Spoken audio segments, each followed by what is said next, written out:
Rewmi 24 TV. mbokki Sénégal mbokki diaspora maa ngi leen di nuyu leen sant leen gërëm bu baax a baax man la seen serviteur seen surga honorable député Samba Dane j'interpelle directement le ministre Mansour Faye parce que démb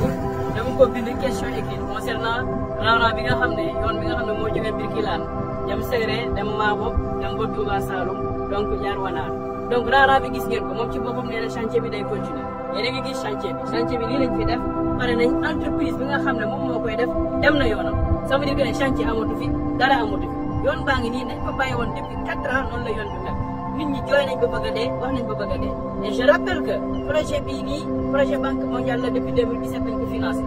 nañ xaalis bi génn nañ ko lekk nañ ko jeex na ba tey nii defaruñ ko Mansour Faye je t'interpelle encore une fois de plus à travers cette vidéo que la route là ngeen ko war a defar nag parce que loolu la askan bi laajte askanu département de Birkelane loolu lañ laajte ñu leen di xaar bu xam nan ngeen di def ci route bi parce que yoon bi mooy yoon bi nga xam ne ñun moom lañ gëm ne dañ ko war a defar pour désenclaver complètement le département de Birkelane donc maa leen di xaar par rapport à ça j'interpelle directement Mansour Faye j'interpelle Amadou Ba le premier ministre j'interpelle l'État du Sénégal maa leen di gërëm leen sant bu baax a baax jërë ngeen jëf